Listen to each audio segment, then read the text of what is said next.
ఈరోజు మనము చదువుకుందాం అనే అంశం కింద చిక్కు ప్రశ్న వివేకవంతమైనటువంటి జవాబు అనేటువంటి కథ గురించి తెలుసుకుందాం. అనగనగా ఒక రాజు. ఆ రాజుగారు 60 ఏళ్ల ఉత్సవంలో ఒక ప్రకటన చేశారు. ఆ రాజుగారు 60 ఏళ్ల ఉత్సవంలో ఒక ప్రకటన చేశారు. రాబోయే పున్నమి రోజు నేనొక ప్రశ్న వేస్తాను. దానికి జవాబు చెప్పిన వారికి 1000 బంగారు కాసులు ఇస్తాను. ఇది రాజుగారి ప్రకటన. పున్నమి రోజు రానే వచ్చింది. జనం తండోపతండాలుగా రాజధానికి చేరుకున్నారు. అందరూ రాజుగారు ఏం ప్రశ్న అడుగుతారబ్బా అని ఆ అడిగే ప్రశ్న కోసం ఎదురు చూస్తూ ఉన్నారు. ఇంతలో రాజుగారు రానే వచ్చారు. ఇలా చెప్పారు: మహారాణి గారికి గుత్తి వంకాయ కూర తినాలనిపించింది. వెంటనే వంటవాడిని పిలిపించింది. కూరలో మసాలా బాగా వెయ్యి, గుత్తి వంకాయ కూర గుమగుమలాడుతూ ఉండాలి అని చెప్పింది మహారాణి. వంటవాడు రంగంలోకి దిగాడు. సన్నెకల్లు మీద మసాలా నూరుతూ ఉన్నాడు. సన్నెకల్లు అంటే ఇక్కడ పొత్రం అన్నమాట. పొత్రం లాంటిది. కూర వండక ముందే వాసన గుబాళించేస్తుంది ముక్కుపుటాలకి. వంటవాడి కూతురు ఉయ్యాలలో పడుకొని నిద్రలేచి ఏడుస్తుంది. పొయ్యి దగ్గర ఉన్న నీళ్ల గంగాళం పట్టుకొని వంటవాడు కొడుకు ఆడుకుంటూ ఉన్నాడు. ఆ నీళ్లు పడి మంటలు ఆరుతూ ఉన్నాయి.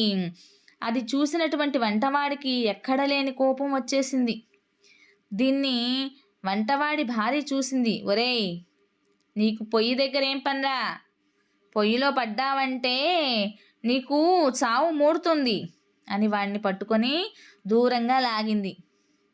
ఎలాగైతేనేం గుత్తి వంకాయ కూర తయారైంది. దాన్ని తిని ఆ రుచికి మహారాణి మహా ఆనందం పొందింది. సంతోషం పట్టలేక ఆమె వంటవాడిని పిలిచింది. కొన్ని బంగారు కాసులు బహుమానంగా ఇచ్చింది వంటవానికి. కథ చెప్పడం ముగించారు. కథ బాగా విన్నారు. రాణిగారు వంటవాడికి ఎన్ని బంగారు కాసులు ఇచ్చింది అని రాజుగారు ప్రశ్న వేశారు. సమాధానం కథలోనే ఉంది. ఎవరు జవాబు చెబుతారో చెప్పండి అన్నాడు రాజు. పండితులందరూ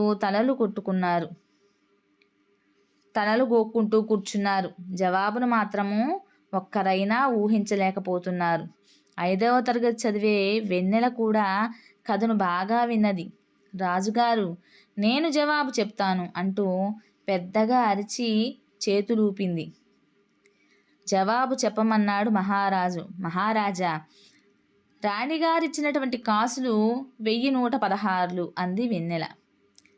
శభాష్, చిన్నదానమైనా సరిగ్గా చెప్పావు అని దగ్గరకు తీసుకున్నాడు మహారాజు.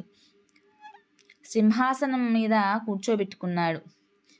పాప జవాబు ఎలా చెప్పగలిగావమ్మా అని వెన్నెలను అడిగాడు రాజుగారు. జవాబు మీ కథలోనే ఉంది మహారాజా. మసాలా 1000 ఉంది. మసాలా 1000 ఉంది అని చెప్పింది. నూరుతున్నాడులో 100 ఉంది అని చెప్పింది. ఏడుస్తోందిలో 7 ఉంది. ఆరుతున్నాయిలో 6 ఉంది. మూడుతుందిలో 3 ఉంది. మొత్తం కలిపితే 1116 అని జవాబు చెప్పింది వెన్నెల. జనం చప్పట్లతో వెన్నెలను అభినందించారు. రాజుగారు ప్రకటించిన బహుమతి వెన్నెలకే దక్కింది. ఇది మనము ఈరోజు చెప్పుకున్నటువంటి ఈ చిక్కు ప్రశ్న వివేకవంతమైనటువంటి జవాబు ఒక జానపద కథ. సో టీచర్స్, మీకు కనుక ఈ వీడియో నచ్చినట్లయితే ప్లీజ్ లైక్ చేయండి, షేర్ చేయండి, సబ్స్క్రైబ్ చేయండి, అలానే సపోర్ట్ చేయండి.